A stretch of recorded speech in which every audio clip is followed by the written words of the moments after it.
Hello friends, मैं रानी foods and looks में आप सभी का बहुत बहुत स्वागत करती हूँ। तो दोस्तों, आप सभी को ओही माता अष्टमी की बहुत बहुत शुभकामनाएं। आज है ओही अष्टमी और आज मेरा व्रत है। और आज मैं आपको एक छोटा सा व्लॉग के साथ बताऊंगी कि आज हमने क्या बनाया है और कैसे कैसे हमने पूजा की। एक छोटा सा व्लॉग आपके साथ शेयर करूंगी। आई होप कि आपको पसंद आएगा। तो चलिए बनाना शुरू करते हैं ये ओही अष्टमी का छोटा सा व्लॉग। वही अष्टमी है और अष्टमी पे जो बायना बनाया जाता है अष्टमी को भोग लगाने के लिए, तो उसके लिए कुछ मीठा बनाया जाता है। और मीठे में जैसे खीर वगैरह का भोग नहीं लगाया जाता। इसमें इसमें गुलगुले पूड़े या मालपुआ वगैरह इस तरह की चीज़ें बनाई जाती हैं, पूरी बनाई जाती है। उससे ही बायना जो है तैयार किया जाता है। तो मैं ये गुलगुले बनाऊंगी। उसके लिए मैंने ये पानी जो है चीनी में को पानी में अच्छी तरह से मिक्स कर लूँगी और आटे के साथ इसका अच्छा सा एक मिक्सचर बनाकर तैयार करके रख लूँगी। कहा जाता है कि इस वाले व्रत में जो दूध से बनी हुई चीज़ें होती हैं वो नहीं बनाई जाती। तो इसमें तला हुआ कुछ भी बना सकते हैं, जैसे कि पूरी हो, मालपुआ हो, इस तरह की चीज़ें। तो बस वही तैयार करूँगी मैं भी। तो इस तरह से ये आटे का एक घोल सा बना देंगे चीनी के साथ और फिर इसके छोटे छोटे से, जिस तरह से हम पकोड़े बनाते हैं बस उसी तरह से छोटे छोटे गुलगुले हम इसके बनाएंगे।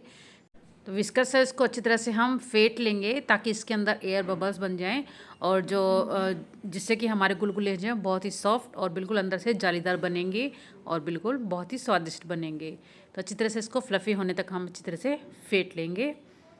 हमारा गुलगुले का तो बैटर तो तैयार हो गया है, लेकिन सबसे पहले मैं आलू की सब्ज़ी बनाऊंगी, फिर साथ के साथ पूड़ी और गुलगुले साथ के साथ बना लूँगी। तो ये मैंने आलू छील लिए हैं और इसको अच्छी तरह से हम काट लेंगे। वैसे तो आप अपनी पसंद की कोई भी सब्ज़ी बना सकते हो, कुछ भी बना सकते हो, पूड़े, मालपुआ या गुलगुले जो भी आपको पसंद हो। और पूरी तो बनती ही बनती है। पहले मैंने सोचा था कि पनीर की सब्ज़ी बनाऊं, लेकिन पूरी बनाती हूँ तो पूरी के साथ बच्चे जो है आलू की सब्ज़ी ही पसंद करते हैं, इसीलिए मैंने आलू की सब्ज़ी बनाने को रेडी किया। मैं नहा धोकर तैयार हो गई हूँ और पूजा भी कर ली है। और अब ये जो है प्रसाद बना दूँगी, मायना इसको चढ़ाएंगे माता जी को। उसके बाद हम कथा सुनेंगे। तो फटाफट से जब बनानी होती है तो मैं इसी तरह से सब्ज़ी बनाती हूँ, जीरा वगैरह भून के। और बहुत ही जल्दी बन जाती है और बहुत ही टेस्टी बनती है सब्ज़ी इस तरह से। जब सारा बायना तैयार हो जाएगा उसके बाद माता जी को भोग लगाएंगे, उसके बाद हम कथा सुनेंगे और फिर अपना व्रत खोलेंगे। बस आलू को थोड़ा सा भूनने के बाद हम इसमें टमाटर, नमक, मिर्च, हल्दी वगैरह सब डाल देंगे एक साथ में और थोड़ी देर के लिए इसको भून लेंगे। कोई अलग से मसाला भूनने की ज़रूरत नहीं। मैं तो इसी तरह से जब मुझे जल्दी होती है तो इसी तरह से बनाती हूँ और सब्ज़ी बहुत ही टेस्टी बनती है। एक बार आप इस तरह से बनाकर ज़रूर देखिएगा। और इस तरह से सब्ज़ी का कलर भी जो है बहुत ही अच्छा आता है, जैसा कि आप देख रहे हैं कितनी प्यारा सा कलर आया है। हमने मसाले को भुना भी नहीं है। और कसूरी मेथी तो जाए, उसका टेस्ट तो अलग ही आता है। तो कसूरी मेथी ज़रूर डालें सब्ज़ी के अंदर। और बस स्वाद अनुसार अपना पानी डाल दें, जितनी आपको ग्रेवी चाहिए उसके हिसाब से। जैसे भंडारे वाली सब्ज़ी होती है उसी हिसाब से हम इसमें पानी ऐड कर देंगे और ढक्कन लगाकर 3 से 4 सीटियाँ लगवा लेंगे। अलग से आलू उबालने की ज़रूरत नहीं। तो देखिए बैटर भी हमारा बिल्कुल तैयार है और इधर मैंने जो है तेल भी गर्म करने के लिए रख दिया था। तो फटाफट से हाथों से या चम्मच से इस तरह से छोटे छोटे पोर्शन निकाल के इस तरह से ऑयल में डालते जाएंगे। ये अपने आप फ्लफ़ी होकर ऊपर उठते आएंगे, क्योंकि हमारा बैटर जो है बिल्कुल अच्छी तरह से हमने इसको फेंट लिया था इस वजह से। तो ये देखिए किस तरह से फूल कर ऊपर आ गया है और बिल्कुल गोल गोल बना है। तो सभी को हल्के हल्के हाथों से इस तरह से कर देंगे और ये फूल कर अपने आप ऊपर आ जाएंगे और बिल्कुल सॉफ्ट और जालीदार हमारे गुलगुले बनकर तैयार होंगे। मेरे घर में ये सभी को बहुत पसंद आते हैं, इसीलिए मैं तो हर अष्टमी पे यही बनाती हूँ। बच्चों को भी ये बहुत पसंद होते हैं, बड़े ही खुश होकर खाते हैं। बस अल्टा पलटी करते हुए इसको हम दोनों तरफ से अच्छी तरह से क्रिस्प और करारा कर लेंगे। तो ये देखिए किस तरह से जाली सी बन गई है इसके अंदर। तो इसका मतलब आपको दिख ही रहा होगा कि कैसे बने हैं हमारे मालपुए या गुलगुले, कुछ भी कह सकते हैं आप। और जब तक इनमें गोल्डन ब्राउन कलर ना आ जाए और अच्छी तरह से सिक ना जाए ये अंदर तक, तब तक हम इसको इस तरह से कर लेंगे। तो देखिए कितना प्यारा सा कलर आ गया है और हमारे गुलगुले बनकर तैयार हो गए हैं। इसको हम निकाल लेते हैं। इसी तरह से हम अपने सारे गुलगुले बनाकर तैयार कर लेंगे। बाकी का जो बैटर है उसको भी हम बना लेंगे। तो ये लीजिए जी, मेरे गुलगुले तो बनकर तैयार हो गए हैं सारे। साथ ही साथ मैं आटा लगा के रख लिया था और अब मैं साथ ही साथ पूरियाँ भी बना दूँगी और मेरा सारा जो बायना है वो बनकर तैयार हो जाएगा उसके बाद मैं माता जी को भोग लगाऊंगी। तेल तो गर्म था ही, फटाफट से हम पूरियाँ भी इसके अंदर फ्राई कर लेंगे। आप चाहें तो कोई मिठाई हो आपके पास तो मिठाई का भी आप भोग लगा सकते हैं, लेकिन इसके अंदर यही बनाया जाता है इस वाले व्रत में, तो मैंने यही तैयार किया है। आप भी जो आपके घर पे बनाया जाता है बायने में, वो आप इस तरह से बनाकर तैयार कर सकते हैं। हमारी पूरियाँ भी बन गई और इधर हमारी सब्ज़ी भी बन गई। अब हरा धनिया डालेंगे और अच्छी तरह से मिक्स कर देंगे।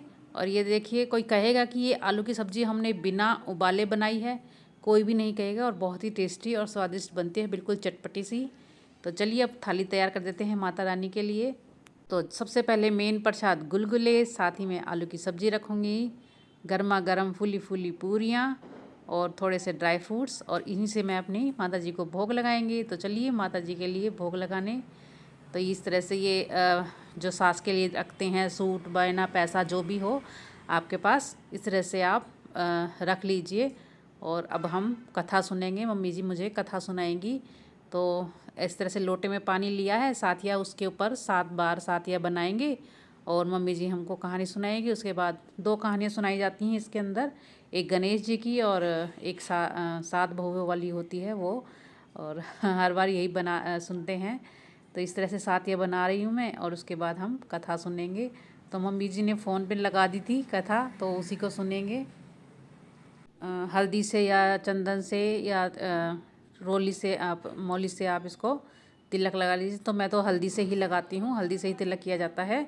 और जो हमारी ओही माता है, उसको भी हमने जो रखा है, कलश जो रखा है, उसके ऊपर ओही माता की जो माला होती है एक, वो पहनाई जाती है, वो पहनाई है। और इस तरह से हम पूजा करेंगे। जब कथा ख़त्म हो जाए तो उसमें इस तरह से जो हमने हाथ में चावल लिए थे वो उसके अंदर डालेंगे और सूर्य दादा को जल अर्पित करेंगे। अभी थोड़ा मौसम ऐसा है तो अभी देर तक धूप यहाँ पर रहती है, लेकिन जैसे ही सर्दियाँ आएंगी यहाँ पर पूरी धूप जो है सुबह 9 बजे गायब हो जाती है। तो अब सूर्य दादा को अर्घ देकर उनका आशीर्वाद लेते हैं, और उसके बाद जो हमने रखा था मम्मी जी के लिए सूट वगैरह जो भी रखा होगा उसके अंदर, वो सब हम मम्मी जी को दे देंगे और उनके चरण स्पर्श करके उनसे आशीर्वाद लेंगे। और जो कथा व्रत करते वक्त जो हमने दक्षिणा और जो फल फ्रूट रखा था वो भी मम्मी जी को हम दे देंगे और उनसे आशीर्वाद लेंगे। तो इस तरह से हमारा व्रत पूरा हुआ। सो फ्रेंड्स, अगर आपको मेरी वीडियो अच्छी लगी तो प्लीज़ मेरी वीडियो को लाइक करें, कमेंट करें, शेयर करें और मेरे चैनल को सब्सक्राइब करें। Thank you for watching, bye and take care.